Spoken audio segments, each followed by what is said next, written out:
Hello and welcome to episode 120 of the Reds Unrestricted podcast. I'm your host, David Comerford, and I'm joined by Chris Coughlin to discuss Liverpool's 7-0 win over Manchester United. So let's start with a few stats. Liverpool's biggest ever win against Man United, their largest since 1895. Man United's joint heaviest defeat and their largest since another 7-0 loss on Boxing Day 1931, and the heaviest defeat of Erik ten Hag's managerial career. I don't know how to do a podcast after a game like that. I've never, in the 2 years or so that we've been doing this, have I encountered a game anything like this. I was saying it could just be 30 minutes of laughter. It could just be 30 minutes of us just sitting here watching the highlights on loop. We could watch the highlights 10 times I'm up for that. within that.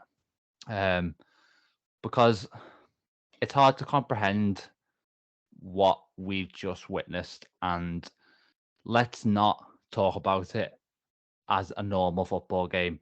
Let's recognise it for what it is. And what it is one of the greatest Liverpool matches ever. One of the best performances we will see in our lifetime, and one of the most satisfying victories. Manchester United came to Anfield today thinking that they were going to win, thinking that they were going to beat Liverpool for the first time at Anfield since 2015, that they were going to score at Anfield, which has obviously been a rarity. Rio Ferdinand was saying before the game that it's been so long since he felt this confidence that it's the perfect time to go to Anfield, and they've left beaten 7-0 by Liverpool. I'll start with my two-year match review, Chris. A lifetime win, and I've already explained why I've put that. And I don't know if you remember the amount of times I said on this podcast, I just want moments to savour from this season. Well, in that Merseyside derby a couple of weeks ago, and this by a factor of 10, it is better than that. We've certainly got those. So, yeah, let's just make a start with a three-yard match review, please. At 1, 2, and 3, I was thinking along the lines of the perfect weekend. Because going into the game, I was solely thinking about 3 points. The way Newcastle lost at City, Spurs losing at Wolves. I was purely thinking, get in, get the 3 points, get out of there. The Magnificent Seven. The Magnificent Seven. Yeah, just utterly astounding, especially in that second half, because I think you saw an increased aggression throughout the game. I think we have to acknowledge United had chances in the first half. We have to, but from the minute Cody Gakpo sent Rafael Varane for a hot dog and curled it into the far corner past David De Gea, there was pretty much one team in the contest. And even then, when one or two scared, I think at 3-0, there was no panic, there was no worry, there was no inkling that Manchester United would get a foothold in the contest. And just so many shining lights, so many poetic stories, so many amazing moments, all within one match. As you say, we're looking for incredible moments now. I think we can maybe look for a little bit more now, but still incredible moments nonetheless. And we got them, those this afternoon at Anfield. And yeah, just as you say, it's a story for the ages, a story for our generation. I was talking to someone this week about how generations of years gone by, say, have the Nottingham Forest game from the 80s and how that's classed as one of the all-time great Liverpool displays. But we have 7-0 against Manchester United, which I think is pretty decent for our generation. And for it to come in a season where Liverpool have generally been really poor as well, it just almost makes it all the more special. You mentioned it there. Let's move on to that second half. Gary Neville, in the Sky post-match coverage, said that it was Liverpool. He kind of played down Liverpool's brilliance. He said it was more United's capitulation. I think that that's completely unfair. I think Liverpool took a team who had won 20 out of their last 25 games, who were competing for, 3 trophies in addition to one they've already won, depending on whether you thought they were realistic Prem contenders. I personally didn't, but anyway. So, they're one of the form teams in Europe, and they absolutely massacred them. They absolutely, destroyed doesn't even do it justice. It was mesmerizing. It was pinch yourself stuff. I know that's a cliche, but it literally was. No one had a dream. People have nervous pre-match dreams. No one dreamt that Liverpool were going to win 7-0. You might have dreamed about 5. Nobody in the world thought that result was going to happen, or even remotely comprehended it. And for me, the best thing about the second half, and it was, you talk about prime Klopp Liverpool, it was better than that, I think, really. I genuinely think so. Just the manner in which United were just completely left like a rabbit in headlights, and the way Liverpool looked like they could score they looked like they could run up double figures, the level of danger they posed. For me, it was about how clinical Liverpool were. This season has been a story of, in the attacking sense, good kind of attacking numbers, except for putting the ball in the back of the net, wasting too many chances. Loads of players have been culprits, and that was just completely ruthless. And that is the main reason why Liverpool put 7 past United. Well, for the XG folk out there, it was 2.85 XG. Yeah, exactly. That just shows how good the finishing was itself. Going into the game as well, we're talking about Casemiro and Lisandro Martinez, 2 players with genuine claims to be in the Premier League team of the season. I think it's fair to say. But Hero, that was a shadow of everything that I've seen from Casemiro, because I think he's been superb for United, but utter shadow today, and he was chasing shadows as well. And Martinez, again, I'm not debating the impact that he's had for United this season, and he has fared a lot better than I thought he would. To kind of quote Cara as such, I did go along with the narrative of 5'9", really cope in the Premier League. Song about him from United fans, which I'm not a particular fan of. I think the lyrics aren't, I think they're quite crass lyrics, to be honest. But it's quite funny that the cop is involved in that song, and in his first appearance in front of the cop, he was dismantled. I think it's fair to say. The picture of Salah against Martinez, I can't believe that's not edited. I cannot believe that is not a photoshopped image. Yeah. That just tells you, how much it was an onslaught. Second half, and then Ten Hag touched on it as well, in that you saw almost ratty side to United when they were in that position as well. And Liverpool, if you throw back to last season as well, with the 5-0 at Old Trafford, I think we thought it couldn't get much better than that. When Salah scored his hat-trick for 5-0, Robertson goes over and says, more, keep going. And even after the red card, obviously Liverpool didn't add to that.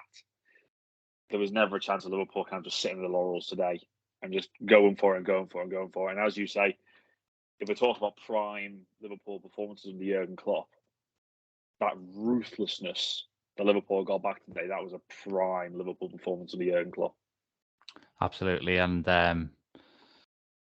well, let's be better for a moment, and let's talk about a few United players.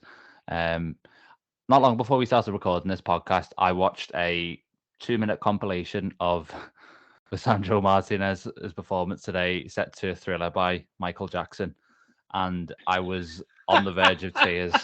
I was on the verge of tears watching it.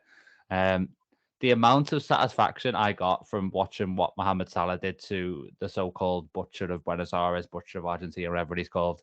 It was immense. And then Casemiro, I spoke about him on the pre-match podcast that we did. Fabinho has outbattled him today, and I did not think I would be saying that at all. Like you said, he was a shadow. And Bruno Fernandes, who I watched at Anfield last season when they were 4-0 down. I don't know if you were at that game, Chris, but I was fortunate enough to go to that one. He ran round for the last 10-15 minutes that game, kicking people, basically. Just trying to hurt people, because that was his last resort. Today, it was more of the same. And I put this on Twitter.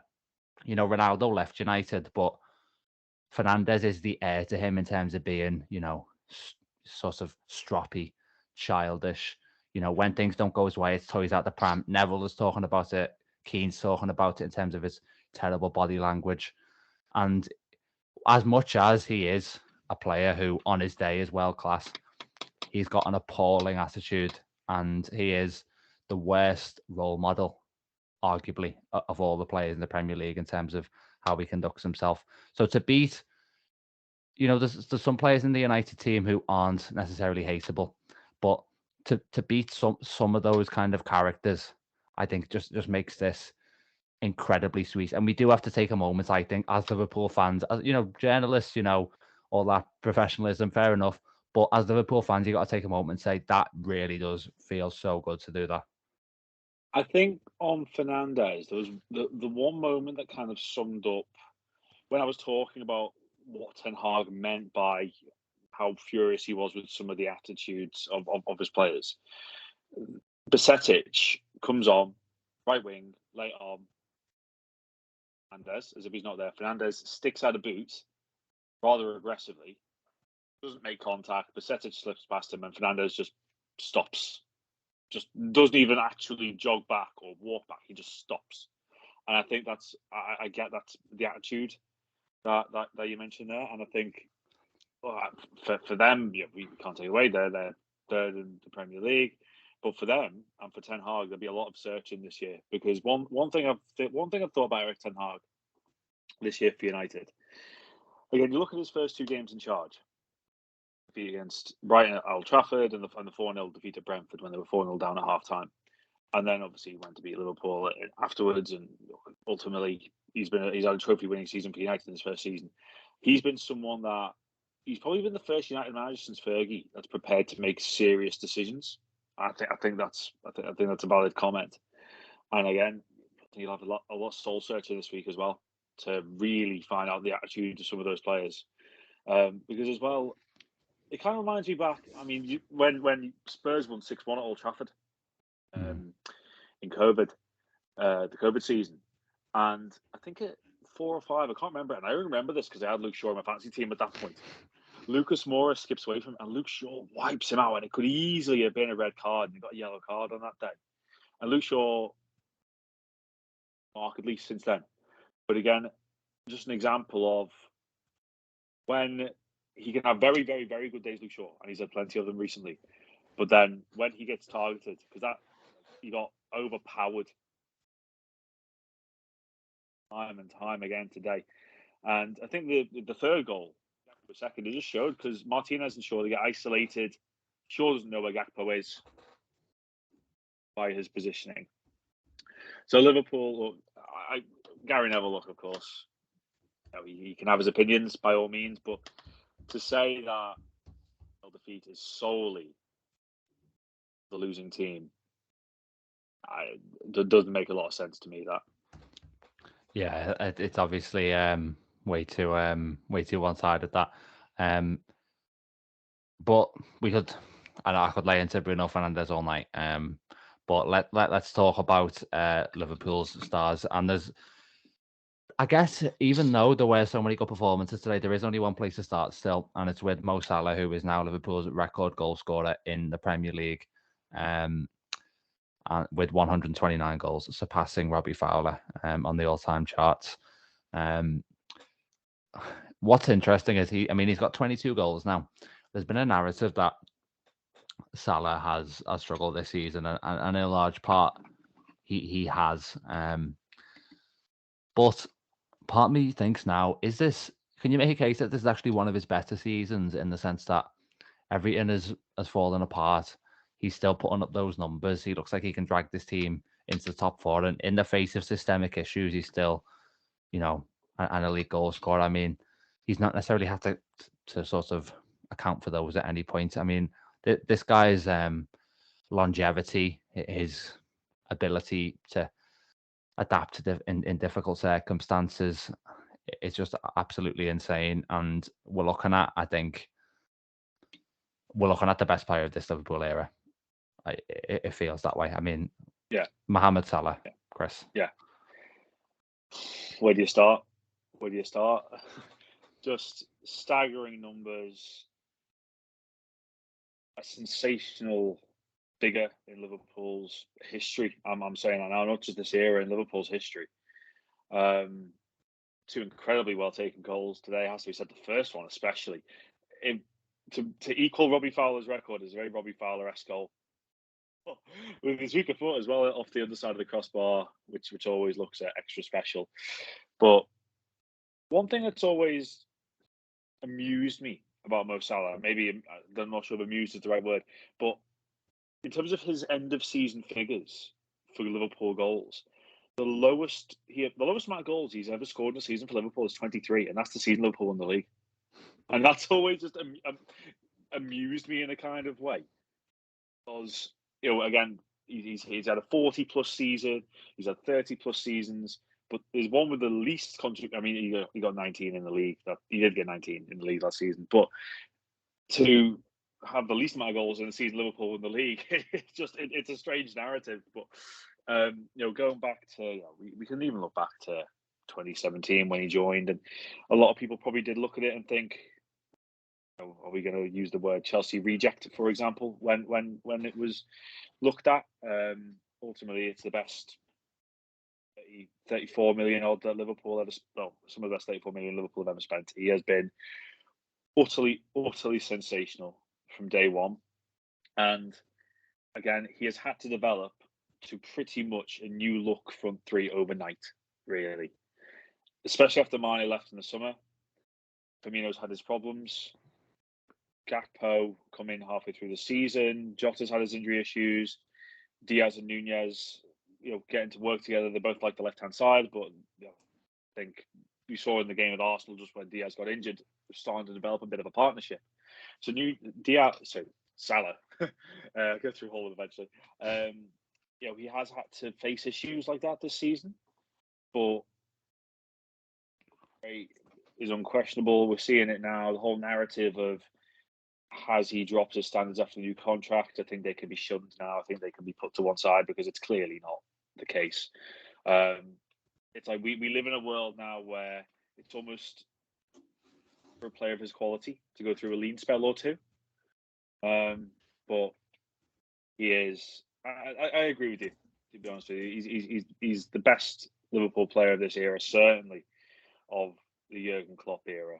For what he's done, what he's achieved from start to whenever he finishes, and just a remarkable player, figure, person, everything. Just incredible, Mo Salah. We could do it all. We could do a whole podcast just on Mo Salah's performance today if you want, but yeah, he was too hot for United to handle the whole game. In addition to where he's at in the Premier League charts, I think he needs 7 now to match Fowler, all competitions, and 10 to match Steven Gerrard. So that puts his status into perspective. Just one more. I think I remember he got 2 goals and 2 assists against Roma in the semi-final, didn't he, in the Champions League in 2017-18? And in my head, like a best 11 I've ever seen live, but in terms of the individual performances, unfortunately I couldn't get to the game today, but his performance against Roma was one of the best performances I've ever seen live. And today, again, I think he quite possibly matched that, really. Just, again, all around, just brilliant from the get-go, really. And what he's doing, again, he's back to being a constant threat, because that was one thing where he was labelled that when he was playing a little bit wider, that he wasn't enough of a threat, but he's back to that now, and defenders are terrified. And so scored this season against Man City, twice against Spurs, I want to say. I think he scored twice in that game, scored in the derby too. Scored He today. did, yes, twice at Tottenham, yeah. Scored twice, so he's still a very much a big game 3 times player. against United. Yeah, true, actually. Yeah. Scored at Old Trafford too. Yeah. So let's talk about the other 2 attackers. I'll take Darwin Nunez, Chris, and if you want to chat about Cody Gakpo in a second.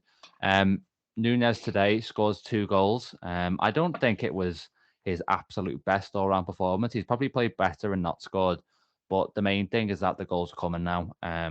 He scored against, on the subject of big goals, away at Newcastle. against Real Madrid. Obviously, that one deteriorated afterwards, but you take it in the context of the moment. Puts Liverpool ahead against Real Madrid, and then scores 2 today against Man United. He's now not only starting to score on a more consistent basis, he's doing it against in Liverpool's most significant fixtures as well. So really encouraging, and being on 14 goals now for the season, he can push on towards that 20 mark as a minimum, you'd say, from here. And then you're starting to look at a tally where you're like, you know what, that is a really good debut season. But yeah, Chris, Cody Gakpo scores twice against the team who wanted to sign him. Absolutely. It's a wonderful narrative.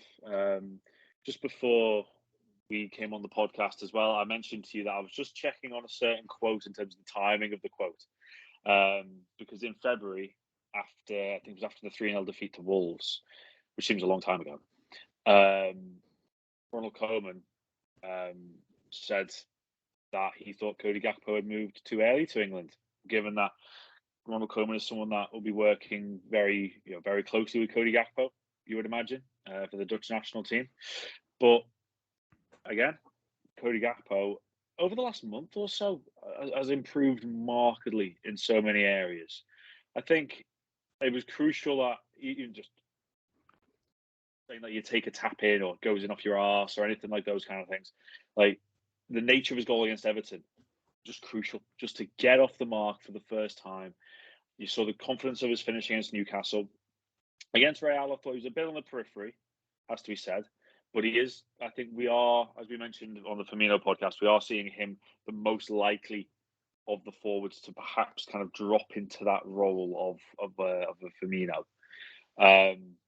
But again, what you saw today from him was what he's best at. On that left-hand side for his first goal, Robertson told him where to go. Side Fred, lovely touch inside Varane. And the composure that just been lacking a little bit beforehand, the composure just to feed it into that far corner. A lovely finish from Cody Gakpo. And then someone pointed this out. I mean, quite a few on Twitter. For Salah's goal in the derby, it took strides for him to go from the Liverpool penalty area to the Everton penalty area when Salah finished it. And then you see him start the counter-attack for the third, and he's there to finish it off. And if that finish doesn't tell you he's a confident lad now, I don't know what does. From that angle, against a quality goalkeeper like David De Gea, who's had a very good season himself, just a brilliant finish. And what we're seeing from Cody Gakpo now is again, superb. Array of abilities. I think, again, a player that not all players have to adapt straight away. The mantra that you have to come in and be an Erling Haaland and score 9 goals in the first 5 games, only a select few do that. But Cody Gakpo, I think, really came of age today. Really came of age. And I think we saw a lot more to him than just the goals as well. Well, you can talk about the derby, but today felt like the day where it all really began for him, and significant timing as well, obviously, with the Firmino news, like you alluded to there, Chris. The other player I think we should kind of really touch on is Andy Robertson. A lot of people talking about that in terms of being one of his best ever Liverpool performances. I thought, much like in the derby, he was a man possessed today. Honestly, absolutely sensational from Andy Robertson, who's now I think joint 5th in the Premier League assist charts as well. So he's having a pretty good season, I'd say. So Chris, thoughts on Robertson, and also before we move on to our kind of last section of the podcast, any other honourable mentions today? I mean, it would be hard to avoid listing the whole team, but it might be worth doing that today. I'll say the honourable mentions first. Roberto Firmino, in this week of all weeks, to come on and put the cherry on top of the icing on top of a delicious tasting cake was just wonderful. I think we should savour every single Roberto Firmino appearance now. Whichever goal turns out to be his last one, it will be fantastic. So I agree with you that there were plenty of great performances like Firmino, for example, one of the best performances for this season for me. But Firmino was my main extra standout. On Andy Robertson, because Ashley Cole exists, I can't quite call him the best left back in Premier League era. Just because I think you have to recognise Cole's achievements over such a long period, and obviously what he won as well. Dennis Irwin up there as well, and etc. But he is easily up there as a Premier League great, not just a Liverpool great, a Premier League great. He is the best left back we've ever seen. We talk about in terms of what we've ever seen. A lot of this Jurgen Klopp team will be the best we've ever seen in certain positions, absolutely. But he is just a phenomenon, and I Southampton last season, the 4-0 against Southampton. I said after that game of the season, because I think he started the season injured. Obviously, Costa Simicast come in, and he does a great job. More times than not, Costa Simicast does a fantastic job. Did a great job as well in midweek when he deputised. Obviously, got an assist for Salah in midweek. But when Robertson, spectacular down that left-hand side, he really, really is. And a bit gutted that he couldn't get on the score sheet himself. Obviously, curling effort that went just wide, but just a phenomenal player. And what he's doing as well, he's developing so many. Again, when he has the ball and he's pointing to Gakpo saying, "Go in there, go in there," and it's one thing telling Gakpo to go inside Fred, but it's delivering the pass with perfection to set Gakpo away for us first as well. And I just think he's got so many amazing qualities. Andy Robertson as well. He's a leader. He's a captain without wearing the armband as well, which is a fantastic quality to have when times are tough as well. And I would certainly put that up there in terms of one of his best Liverpool displays. There's many of them to choose from, but he's very much a Liverpool legend. And you've got to mention as well, just quickly, the whole back four, because it's 5 successive Premier League clean sheets. And who'd have thought we've been saying that after the 3-0 defeat to Wolves? And who'd have thought Alisson Becker would be 2 clean sheets off first place in the Golden Glove race as well? Absolutely mental. Yeah. And yeah, I mean, by way of literally mentioning every other player, Alisson nearly made the mistake, but some good distribution from him. Didn't have too much to do save-wise. Henderson, I thought, great assist for Nunez. Really grew into it second half. Harvey Elliott, same for him. Much better second half. Fabinho, I've already mentioned. Doing really well against Casemiro, and obviously Bajcetic as well with that nice little turn on Fernandes. But let's think about how Liverpool move forward from this. Klopp talked after the game about how he believes this run of 4 wins in 5 in the Premier League is largely down to players coming back. Worth remembering that this victory came without one of Liverpool's most important players, arguably, in Thiago as well, a player who single-handedly bossed Man United in this fixture last season, which makes it all the more impressive, I think. In terms of the top 4 race, I think it isn't Liverpool against Tottenham. It's not Liverpool against Newcastle. It's Liverpool against themselves. We saw today what the best version of this team can look like. If they can produce close to that on a consistent basis until the end of the season, top 4 is theirs for the taking. I truly believe that. I would look at Tottenham yesterday and I'm like, the only way Tottenham are getting top 4 is if Liverpool give it to them. I just that's my take on it. I think today I look at, though, even beyond this season's top 4 race, and think, I've said all season I don't think this Liverpool team needs to be in a transition period that last year's. I think it can be a 1-season transition, and I think genuinely today showed that you add the right midfield additions to this team. You do the right things you need to do in the summer. You make the right amount of investment. The pieces are in place to unlock the frightening ceiling of this team and make Liverpool a title contender again. Chris, your final word on this then? You might have to go through a few podcasts back and find the part where I said that I'd be surprised if the top 4 changes, and please delete that. It's just, I said it at the time because I just but it's looking so much more healthier. It's looking so much more possible. You're looking at other teams as well. But I agree with you in that Liverpool just have to focus on themselves. 100% just have to focus on themselves. And when I was watching Tottenham's highlights yesterday, they were good in the first half, created opportunities, but Wolves really did deserve the win at the end for their second half performance, and they could have scored more than they did. I had the feeling that Wolves would get something against Spurs. I went for a draw personally, but for Wolves to get the win was obviously very helpful for Liverpool. Newcastle, the goals are going to come from based on their current system at the moment, just because they are struggling at that end, and also they've been so solid defensively.